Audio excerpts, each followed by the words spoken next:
Hello everybody, and welcome back to my Conquest No Reclass Draft playthrough.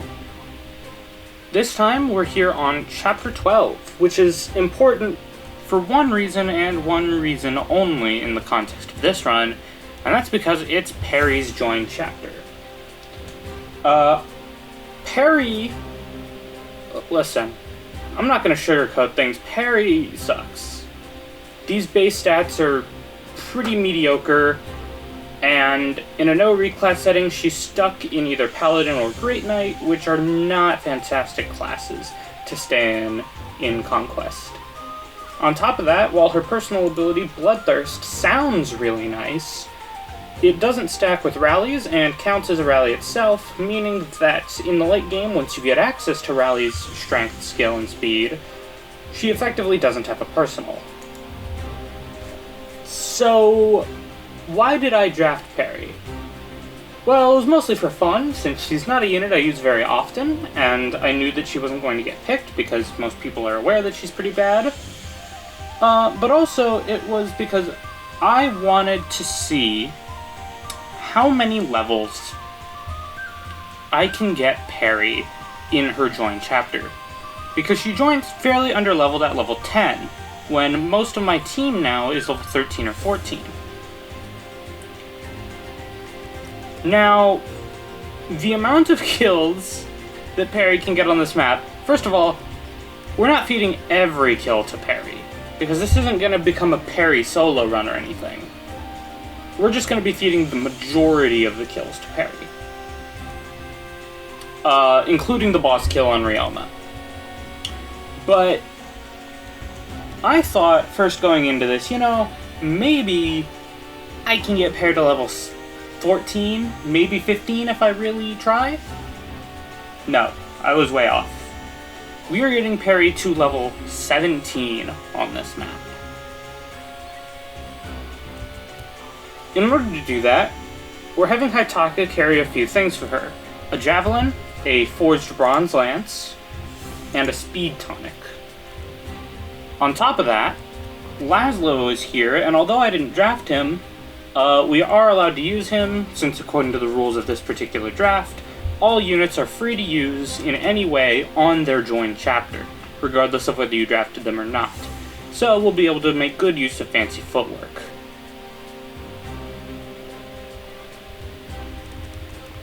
Additionally, I drafted Selena as well. And Camilla is free. So, with all of that being said, let's get into it.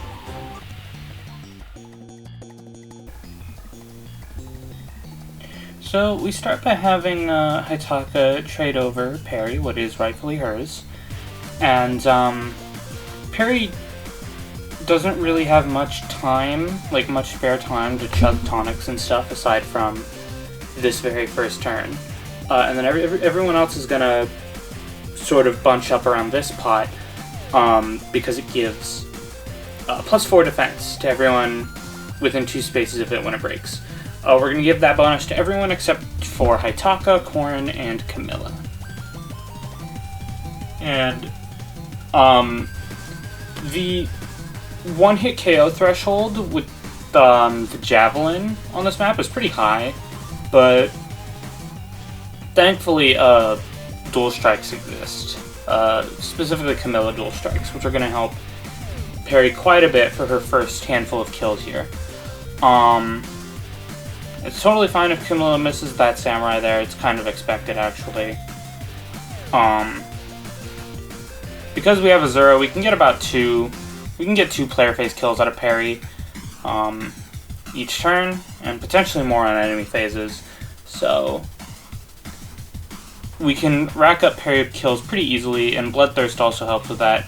One thing to note also is that in this particular playthrough, as you can see, I don't have Inspiring Song on Azura yet, which makes hitting certain speed thresholds a bit harder compared to if I did. So here Peri equips the Javelin for enemy phase, because that plus a Laszlo dual strike can exactly kill the ninjas on this map. Great first level up, by the way, I love that. And then Camilla is going to break this pot with the hand axe.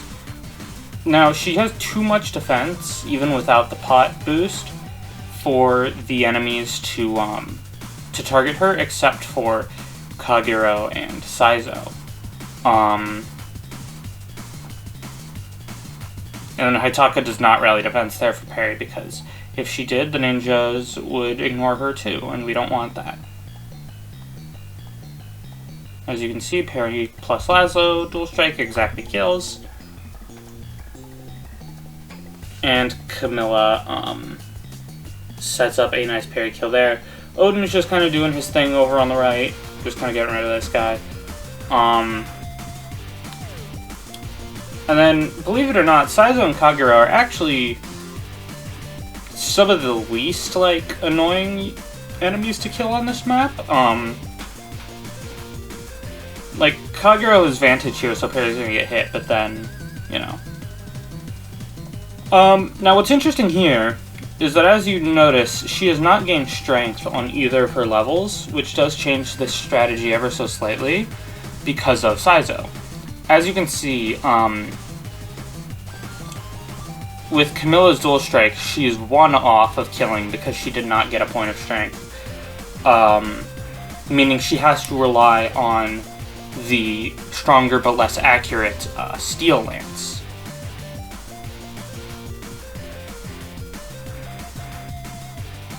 And there's Saizo down, and the flame shark get obtained. And then here, once again, more Camilla dual strikes can be used. Ignore this. That was just an accidental little tap on the bottom screen. Also, if I sound a little different right now compared to the pre-battle stuff, it's because I'm recording these separately. I tried to do live commentary for this clear, but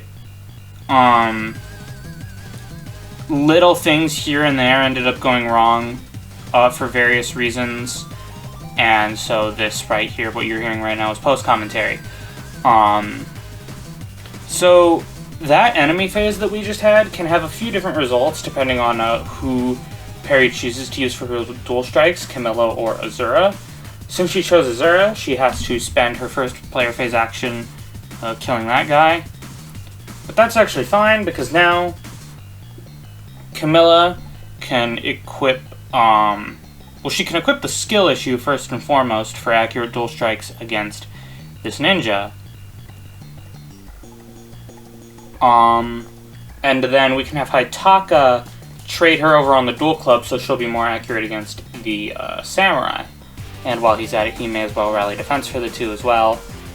And of course, one nice thing about using Camilla dual strikes, especially at this point in the game, is that she's gonna be by far like your bulkiest unit pretty much. And so enemies will always prefer to attack your other units over her. Meaning you can put her in enemy range and they will attack whoever's adjacent to her, meaning she can provide dual strikes instead of taking the kills for herself, which is very nice in a context like this.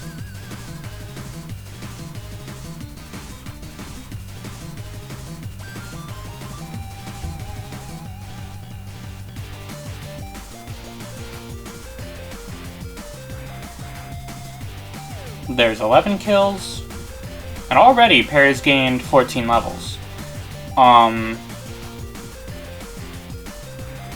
So we still got 3 more to go. For the rest of this mission, she's not really going to be using dual strikes as much, because there's a lot of apothecaries up there, and she can't really rely on Camilla dual strikes. You know, with Camilla's in their range. So, instead, we're going to have Selena as a pair-up partner. Selena's nice because she gives quite a bit of speed. Mercenary pair-up gives +3 speed. And so, and also, she has a support with Selena, and I've drafted both of them, meaning that that support could actually, building that support now could actually come in handy later down the line in this run. Because even though they, this is no reclass, they can't use any friendship seals. Having the higher support ranks for the higher parrot stats could still be nice. Next, we're gonna have Corn activate the Dragon Vein to break all the pots, weakening all of the apothecaries and allowing Peri to just charge in there with the javelin.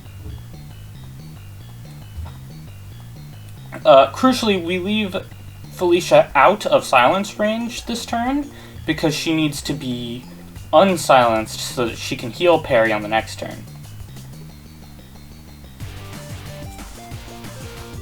Now she does get her defense sealed because she can't one-round that Spear Fighter because he gets healed by the Wayne Pestle Shrine Maiden on the left, but that is fine.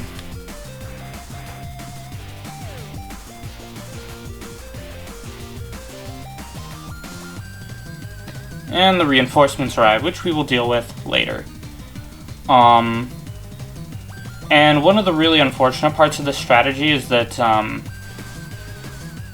Peri's hit rates are just not the best. Like, even with, like, the Bronze Lance +1 has 90 hit, but even with that, like, she's facing sub 90 hit rates, and because she's doing, like, almost all the combat, it's inevitable she's going to miss at least one at some point during attempts, and throw a wrench into the plans. But yeah, we're gonna have Felicia go up and heal Peri. Azura is in enemy range, but because she has been rally defensed, she's actually not going to take much damage at all. She'll be fine. The enemies on this map are pretty low quality as well, just in terms of overall stats. So, yeah, like, she's going to take very little damage despite being very paper thin. Like, watch. Yeah, 5 damage, 0 damage. Peri's gonna go out of Chippy XP here.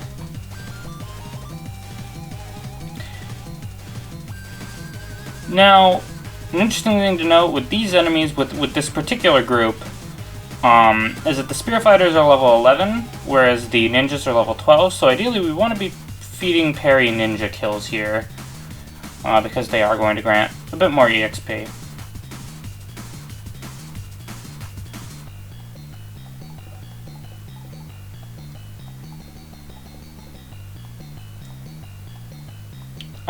And unfortunately we are sort of going to have to get some non-Peri kills here. I know, unfortunate, but necessary.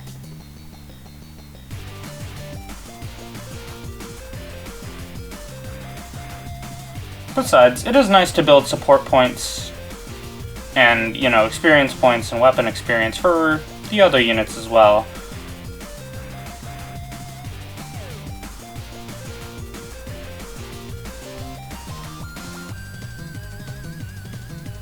Another thing worth noting is you may have noticed earlier when I paired Odin into Felicia that the two do have an S support. However, I have not visited Ophelia's paralog yet.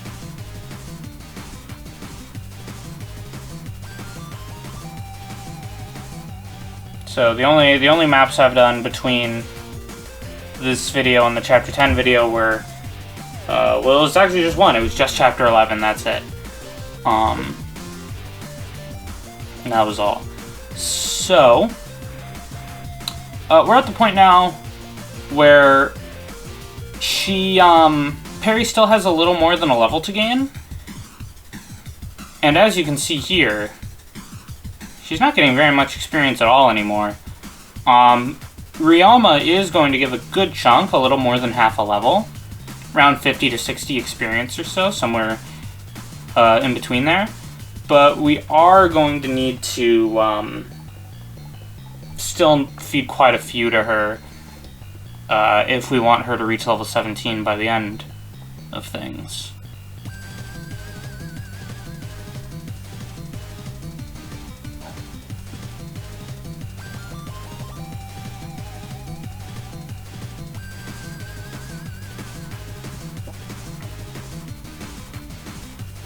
Reinforcements are edging closer, but that's fine. Thanks to Bloodthirst, Peri has a whopping 25 speed now, and can easily double Samurai. I will say, even though earlier I did sort of trash on Bloodthirst and say, like, oh, she basically doesn't have a personal skill later, it is a very unique and pretty useful personal in the early game, right? And even to an extent in the mid-game, because pretty much nobody has access to those rallies later on, or this early on, I mean. So, you know, having access to those tools under a specific condition is better than not having access to those tools at all. So, the reinforcements are approaching, and we are going to need to kill some of them with Peri, but in order to most easily sort of deal with them and control their behaviors, what we're going to do is build a wall consisting of Dragonstone Corrin, Nosferatu, Odin, and Peri, of course.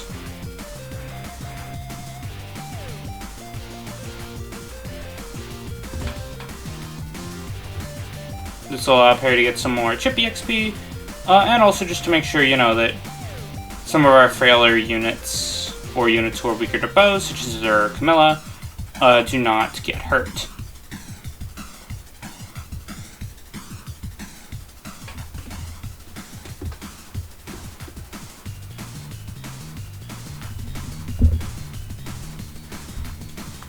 It may look a little risky here for Haitaka to be there. He doesn't get doubled, but he does take quite a bit of damage and get his defense sealed by these apothecaries. However, it's actually not a big deal, because only in that exact position, only one of them can actually target him per turn.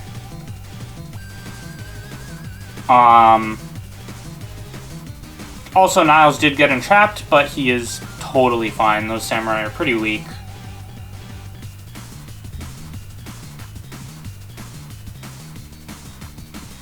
And hey, even Selena gets a level for her backpacking duties.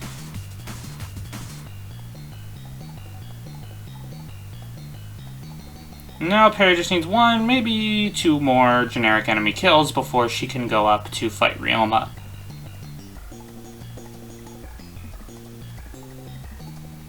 Well, realistically, she only needed that one, but she actually does need one more.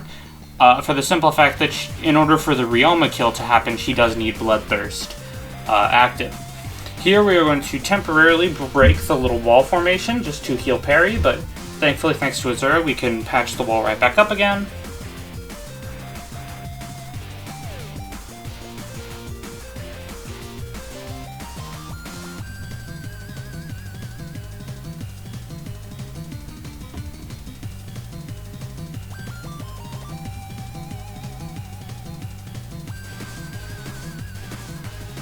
Haitaka rallies for their defense, just to be safe.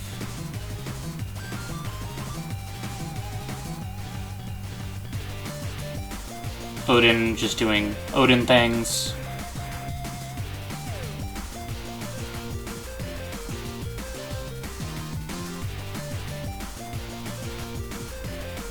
Haitaka almost dying, no big deal, he's fine. Alright, and with that, we are encroaching the time limit, so we need to be careful. And, at this point, well, first of all, Mozu gets a perfect level, just Mozu things. But second of all, at this point we need to set up for the Ryoma kill. So, Peri activates Bloodthirst.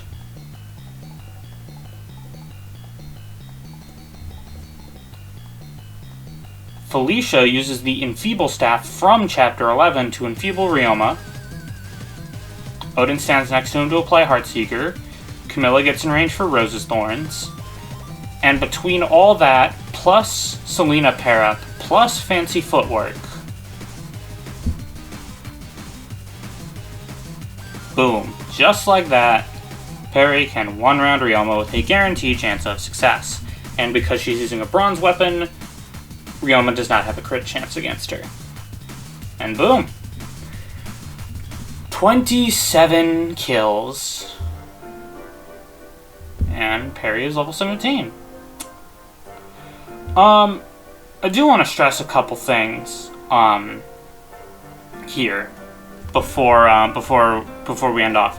First of all, don't do this. Like, don't do this. This is okay. First of all, because of the diminishing returns on experience. Oh, first of all, yeah, she almost reached D lances. She almost went from C to B lances in one chapter, which is very nice. But also, like, due to the diminishing returns on kill experience, this is very unoptimal. Feeding one unit like this is very not smart unless you're specifically doing a solo run. And if you are going to feed one unit like this, make it someone like Corin or Camilla or Kaze, right? Someone who can actually carry your run, right?